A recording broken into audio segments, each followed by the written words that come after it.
E quando uma testemunha falsa era descoberta, ela sofria a mesma pena que o réu teria que sofrer. Teria que sofrer. Agora, Então, inclusive, hoje me perguntaram sobre a questão de Yeshua e aquela mulher adúltera. Primeiro, eles não estavam cumprindo o mandamento devidamente porque deveriam ter trazido os dois. Né? Segundo lugar, e alguns diziam, mas Yeshua foi contra a lei quando não deixou que ela fosse apedrejada. Quem disse que ele não deixou que ela fosse apedrejada? Ele falou, apedrejai! Quem não tem pecado... Ele coloca uma condição, né? Condição que a Torá coloca, não foi Yeshua que colocou. A Torá fala que aquele que condena tem que estar em posição favorável para isso. Então, aquele que não tem pecado, por favor, comece. Seja o primeiro. Seja o primeiro. Atire. Aí todos foram embora. E aí alguns perguntaram, mas por que Yeshua não condenou a mulher depois que eles foram embora? Simples. Não havia mais testemunhas contra a mulher. Logo, ele não podia condenar a mulher. Logo, Yeshua cumpriu a Torá e precisa líderes naquela situação ali. Então, a gente falava no começo aí dos mandamentos, né, que tem os mandamentos cumpríveis, né? Dos 613 mandamentos que nós advogamos, que inclusive está no nosso site, a gente vai ver se coloca lá em português, né? Sim. Esses mandamentos. Nós temos os mandamentos que não são cumpríveis desses 613. Alguns pensam aí que é só os 10 mandamentos que nós temos que cumprir. Outros acham que nem os 10 mandamentos não são necessários, né? Só 9. Outros trocam o sábado pelo domingo, né? Que Sim. acaba dando tudo na mesma, né? Sim. E outros acham que dos demais mandamentos da Torá, somente escapa aí o mandamento de não comer coisas imundas, né? Carne de porco e outras comidas biblicamente reprovadas, não é? E acham também que deve cumprir-se o dízimo. É interessante o contingente de pessoas que acham que deve se cumprir o dízimo. E não aceita que se cumpra o Shabat. Que advogam o dízimo, usam Malaquias para aprovar o dízimo, e no entanto Malaquias 3:22 ou Malaquias 4:4 na Bíblia protestante, diz lá, guardarás a lei de Moisés, meu servo, e estatutos e juízo que prescreveu a todo Israel, no Sinai. E essa parte de Malaquias ninguém quer ler, ninguém quer pregar, ninguém quer advogar a favor dela. Lembrai-vos da lei de Moisés, meu servo, né? Está escrito isso aí. Em Malaquias. Agora uma coisa, dentro da nova aliança, Yeshua continuou nas suas práticas judaicas, né? A começar lá com 12 anos de idade, ele foi visto no templo, ensinando os doutores da lei ali, né? Discutindo e ensinando com os doutores da lei. E Yeshua deixou a Torá, deixou as suas práticas judaicas, não. Porque o Jesus que é apresentado hoje para o povo aí fora é um Jesus goi, é um Jesus que não tem nada a ver com a lei. Exato. Né?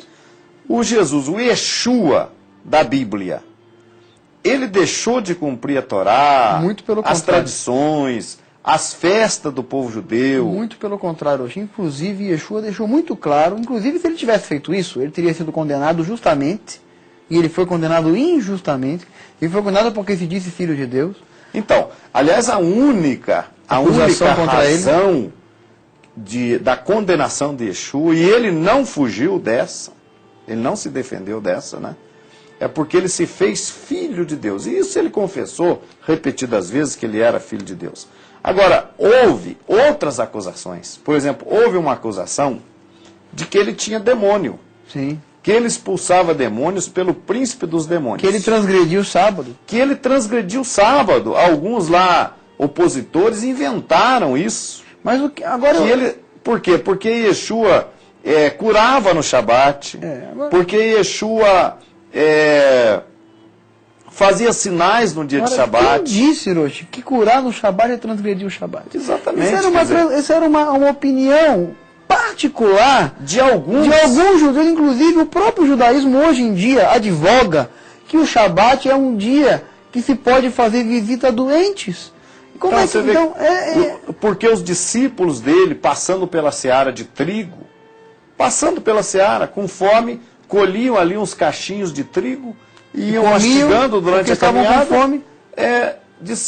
Quiseram condenar Yeshua. Então, essas pessoas diziam que Yeshua violava o sábado. Exato. Né? Inclusive, novamente dizendo que a alahá judaica, mesmo a não crente em Yeshua, ela advoga que se você colher para comer, você não está transgredindo o Shabat. Colher, só se você guardar para vender, colher não é nojento. sair fazendo uma colheita, Não. pôr a colheitadeira no campo. Significa não é isso. você colher uma goiaba, comer, é colher um trigo, comer. Isso não é colher, isto é se alimentar.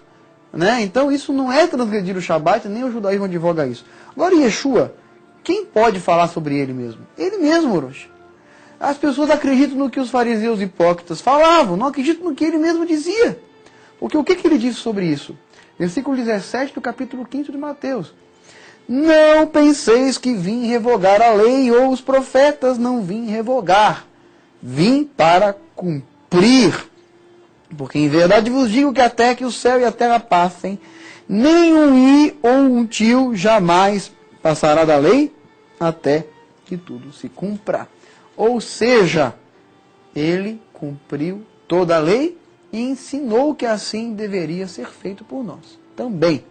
E para aqueles que pensam que Yeshua veio facilitar a Torá, eles estão redondamente enganados.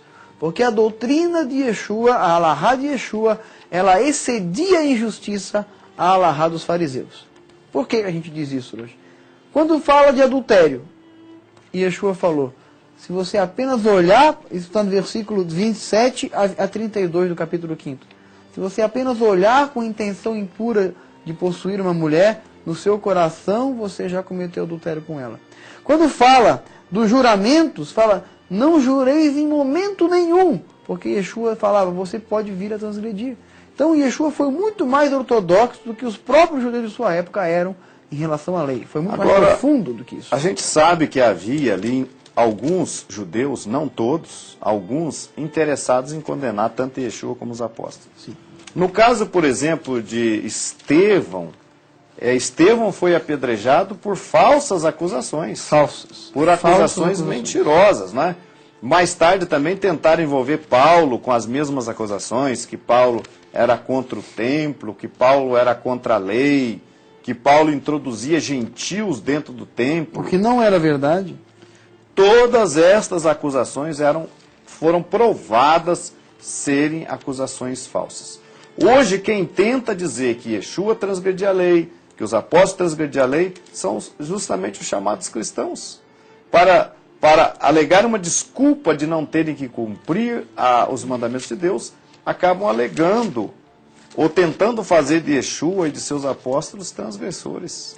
Agora, será que realmente o apóstolo Paulo, porque alguns dizem, não, mas Yeshua tudo bem, Yeshua não ensinou contra a lei, mas o apóstolo Paulo falou contra a lei e nós não devemos cumprir a lei. Bom, será que foi isso mesmo?